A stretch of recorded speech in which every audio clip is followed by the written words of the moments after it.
Welcome back to Off the Curb. You know, it is the story that never ends. And the Tunnelgate controversy, which was a bad story to begin with, although baked with intrigue, has dragged on, a month longer than we wanted it to. And it's, about a month and 2 days long. It will not go away, but unfortunately, it is still relevant. There are still implications. And it seems like whenever things are starting to die down, there's a new kick up in the story. It started to die down a little bit. Charges are released. Started to die down a little bit. Tom Izzo comes out, hair on fire, blasting everybody in his path, the Big Ten, the media in front of him, pointing fingers literally at everybody around him.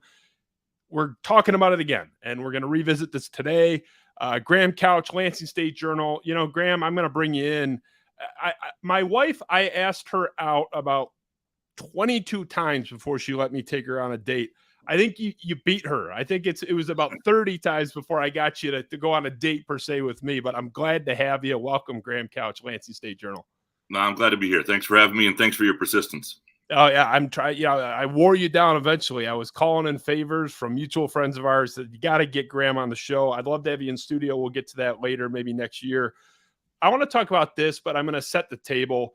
We cut up a little bit of the Tom Izzo. It's a 6-minute rant, I think it was. We cut it up a little bit just to give some perspective for the 5 people that missed it. And then I want to get into your response to that. So, Ben, please roll Tom Izzo's rant from the other day. When adults have a chance to handle a problem that's been a problem before and doesn't get handled, starts bad, ends bad. But I'd like to know what your guys' opinion is, because you guys see all this stuff, but you never write it either. So I ain't real happy with you guys if you want the truth. Why don't you write something? Why don't you write something? Huh? Why don't you write something? You know what? I'm a damn Michigan State guy. And I do not condone anything that our student athletes do wrong. And there were some things that were done wrong. But I'm also held accountable to any mistake I make, or even ones I don't make, I'm held accountable for. A reprimand? What does that mean? We don't. What do we get to do? What changes? I mean, it really was a fiery 6 minutes. There was no highlight in that clip. Graham, your response, you were called out, or asked, I should say, on Twitter to be one of these reporters to write on this, as Tom Izzo was imploring explicitly. And this was your response via Twitter. I've written on this several times, including a column last week that ran in the LSJ and Free Press. I was traveling today, but I've had these talks with Izzo. He often only reads what's put in front of him, and he doesn't realize opinion isn't the role of some writers. And then you continue. It's also not my job or anyone's job to write what he thinks as our own opinion. There are elements of the situation that he and I probably agree on, though. Okay, so I was talking to Tony Paul, and it's with his permission that I'm sharing this tidbit from him. He hated what Tom Izzo did. He thought that was the wrong way to go. He doesn't want the tunnel controversy being kicked up, the tunnel excuse. You said there were elements that you agreed with Tom Izzo. Like, where are you at on this? What do you make of him doing that? Should he have come out like that? What's your take on it? Yeah, I mean, I feel like I was in his office. Like, I've had that exact conversation with him in his office within the month, like, and previously on other things. And I feel like he's even done it publicly before, maybe not quite with that much steam. But this is something that I understand why he feels the way he does. He is you think of the biggest, deepest Spartan fan and that is Tom Izzo. And he feels things the way fans do. He's somebody who's been through it for 30 years. He's seen a lot of sides of that rivalry. And so that's the place it comes from. And I was not around that scrum of reporters. I was traveling back from Portland that day. But I do think in that situation, I don't love the tact. I understand it was an emotional response very shortly after the Big Ten's findings or decisions came out on the fine for Michigan State and the reprimand from Michigan based on the tunnel. And then you've got this availability with Izzo that's supposed to be previewing this Notre Dame game, and he's hot. And the one thing I do appreciate about Izzo is you always know what he's thinking. You always know where you stand. He's not going to let something fester. If it's on his mind, he's going to say it.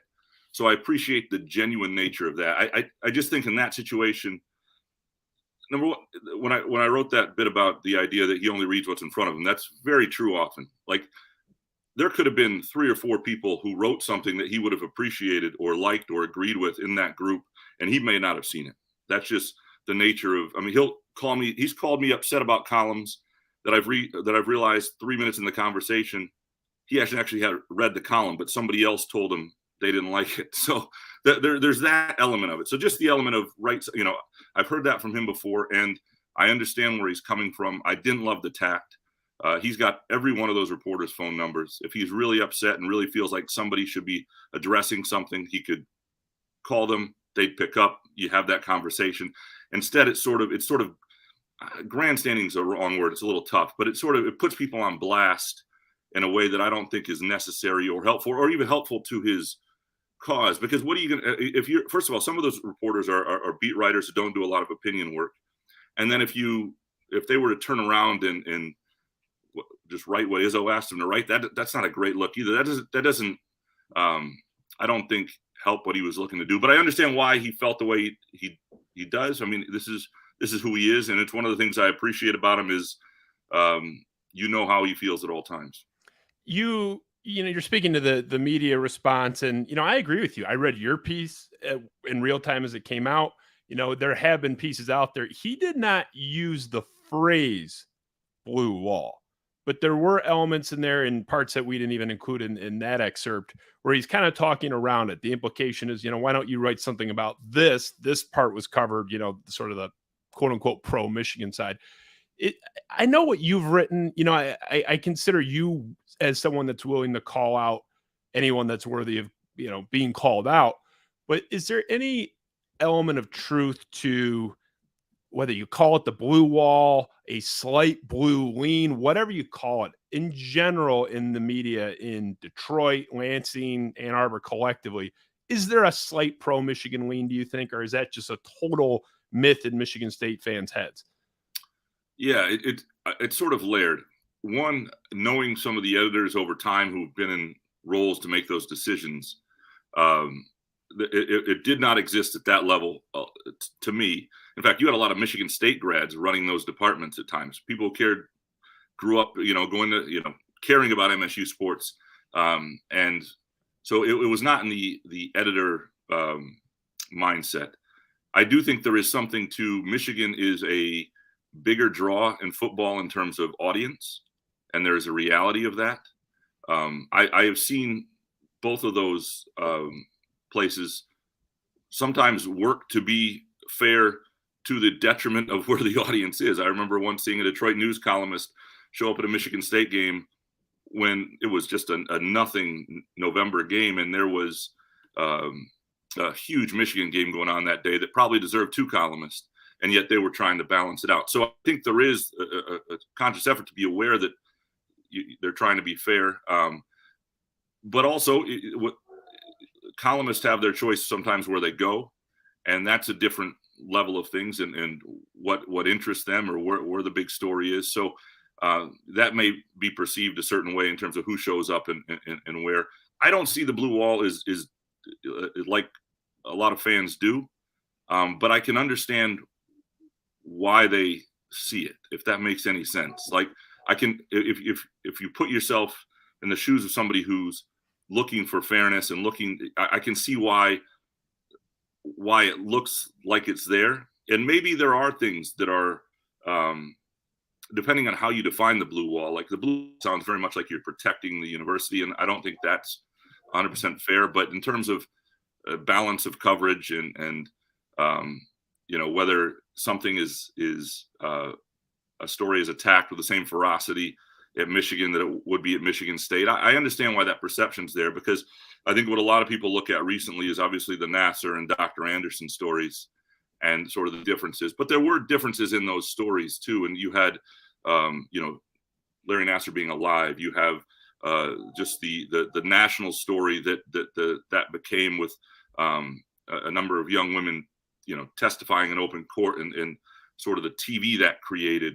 And so that was just they're just different in that sense, where you have, Bo Schembechler and Dr. Anderson are dead. It's different. And so it doesn't feel like the same intensity goes into something. And so therefore that creates the perception that there isn't the care. And you can criticize individually, though, whether it was covered well enough or whether any individual thing is covered well enough. That I think that's fair to look at and examine.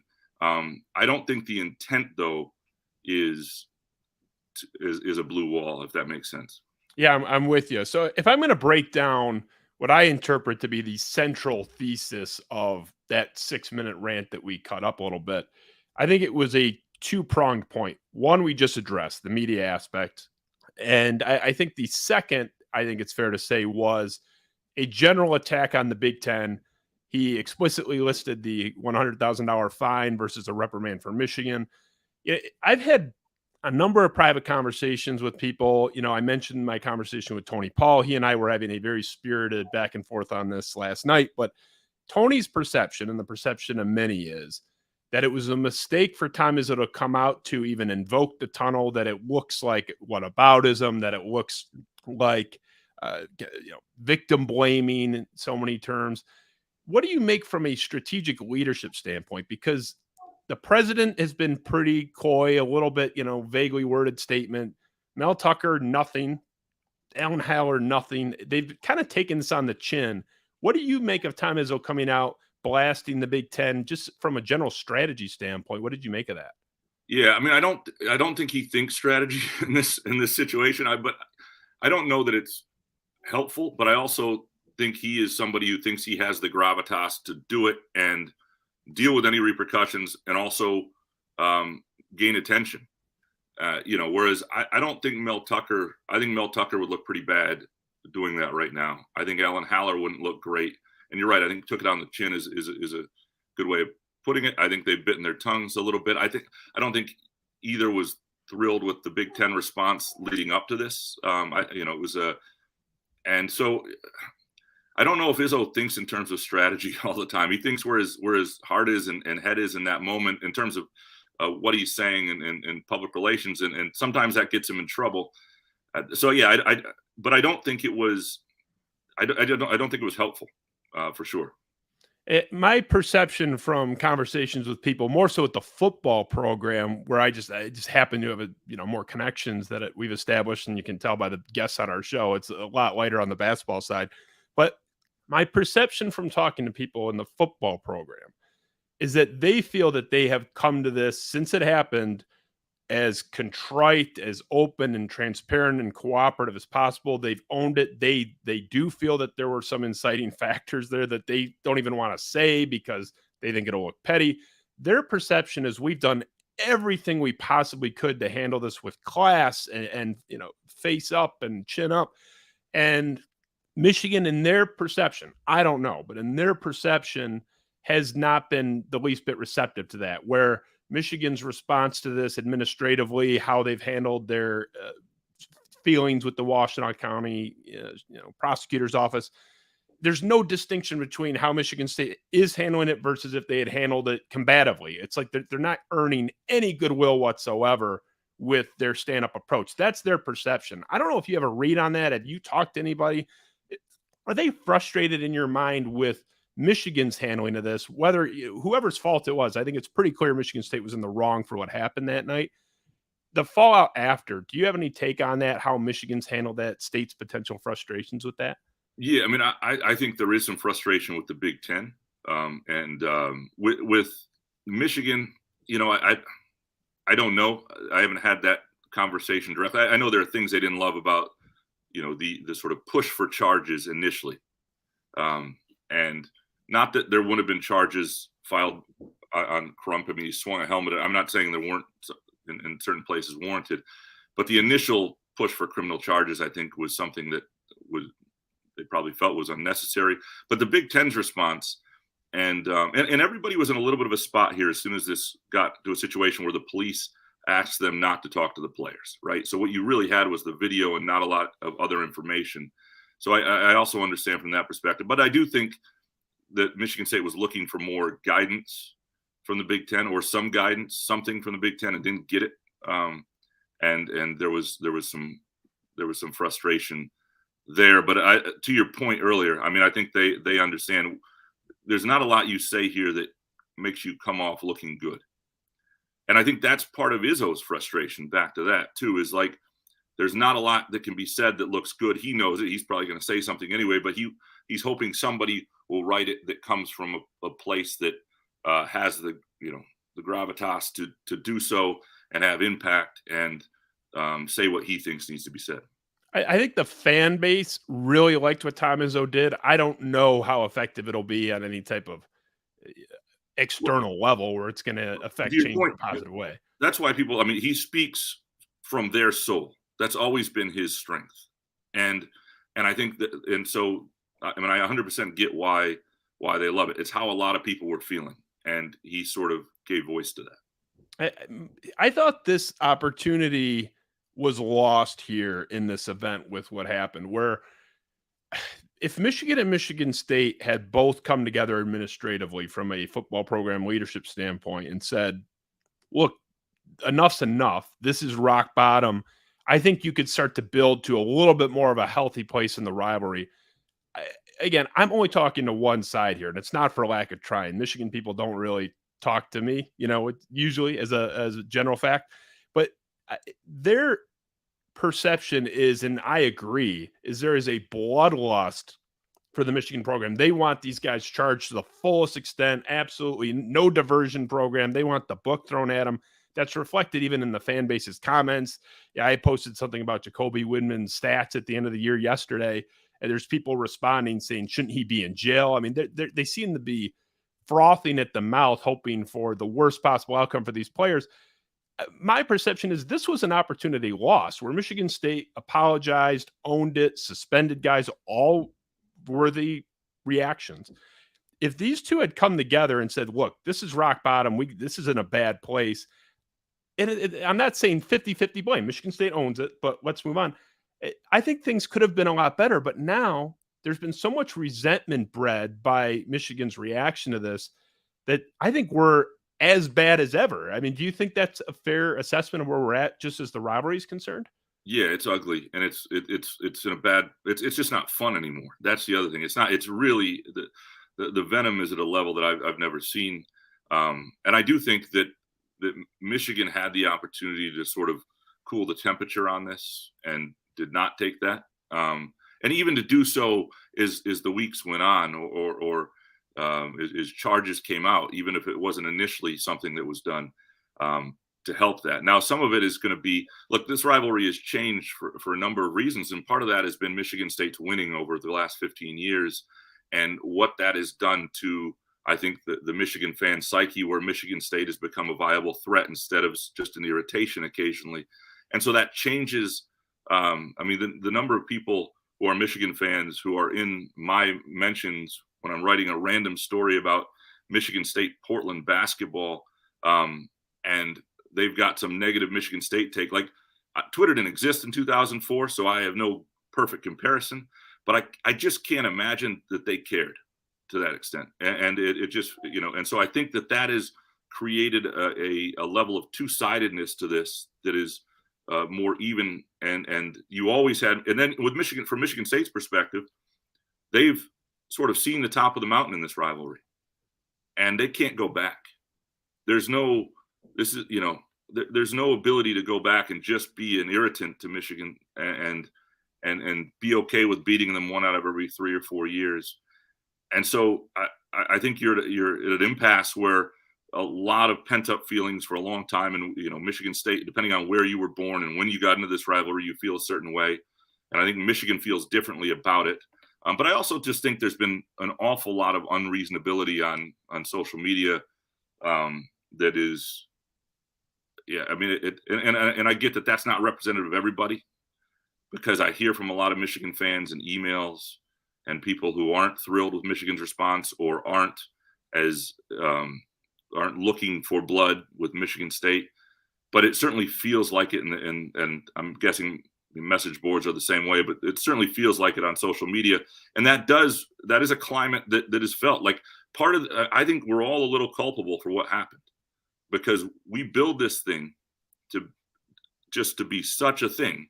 And then what happened in that tunnel, not that it should have happened, not that there's an excuse for anything that did, but is still technically in the arena, so to speak. You're talking 10 minutes after a fierce competition, and a competition that's built that the end all be all.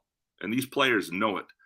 And so I think, to me, it was still in the arena to us. That's part of the reason I don't think, I think it should have been looked at a little differently. That, yes, it happened in a tunnel, but this wasn't, an alley outside, a bar or something like that where assault would be obvious. This was still after a football game between a bunch of 20-year-old kids who beat each other up for 3 hours, and one side had to win, one side had to lose, and then you have them side by side in the tunnel. And should they handle it better? Absolutely. Should there be logistics looked at Michigan that create so that situation cannot happen again? Absolutely. But I also think it's more understandable, even though not at all condoning any of it, than it would be if it had happened in any other aspect of life. It's just a bummer because it was a blown opportunity. And, trouble with the snap in 2015, it was an estimate between 10 and 20 Michigan fans on social media were harassing them. They're, supposedly a couple of death threats. Oh, you should die, kill yourself, stuff like that. And Michigan had a response from their, at the time, AD Hackett in under 24 hours, telling these people to knock it off. We're a month into racist stuff being thrown at Michigan State players. You have blue checkmark credentialed reporters for Michigan posting video implicating a staffer who had nothing to do with anything. They had a player, I'm not going to name the player, but I talked to the player and his dad, who was implicated, who was 100 yards away, or 100 feet away, wasn't even near the tunnel. They incorrectly identified who the person was, and his name's getting thrown about, and he's tagged. And Michigan State is furious with this stuff. And obviously the University of Michigan administratively can't control what their fans say or what their reporters do, but they called it out when there were a dozen or so doing it to Blake O'Neill in under 24 hours. There's been no effort at all to cool the temperatures. Michigan State doesn't know what to say. They're just sitting there shrugging because they were the perpetrator in the event. So I get it. I mean, Michigan State's not necessarily sympathetic either, but are we to a point where we should be implicating a staffer who has nothing to do with it, a player who's 100 feet away? We blew an opportunity collectively. And I'm not pointing any fingers. I think the collective opportunity was blown, and I don't know where it goes, Graham, because it's gone now. Michigan State will never forgive this bloodlust that they've seen in the weeks. In my opinion, this regime anyway will never forgive what happened in the weeks following. Michigan apparently will never forgive what happened that night. I don't know where we go. I think there could be a worse thing next year, as crazy as that sounds. I think if there's another incident of any sort, they will find a way to pause the rivalry. Like I do. And I thought for a minute, and I've gone back and forth on this, I thought for a minute it could use a couple years off just to sort of appreciate it again, because it can be awesome. I mean, there are parts of it, like even the stuff until now, like you go back to the little brother comment by Mike Hart, like that's part of rivalry talk, and D'Antonio's response and the stake from Joe Bolden, all that stuff is while it may not be smart to do if to put a stake in the ground when you're not the better team and all that stuff, but all of it is fair and fun to a degree, and that, even when there was a lot of heat in the rivalry, it hadn't crossed this point. And so I'm hoping that it never does again. But yeah, you're right. I don't know how the heat dials back from here. My guess is they will try to do something heading into next year's game. But to your point, I think it'll probably feel too late in some regards. Yeah, it's a bummer. Well, Graham, I know you got to get to South Bend, big basketball game tonight for the better of the two major Michigan State athletic programs. So I appreciate your time. I know you squeezed us in, and thanks. And we'd love to have you in the actual studio that I'm sitting in right now whenever you're ready. We'll do it soon. Thanks a Graham lot. Couch. Appreciate you, Graham. Lansing State Journal. Justin Spiro, Off the Curb. Big show tomorrow, but I'm not going to tell you who because it's a surprise, but it'll be a really good one. Trust me. But I want a little hint. Graham may be in the same building as one or two of these individuals this evening in South Bend. Justin Spiro, Off the Curb. We're out.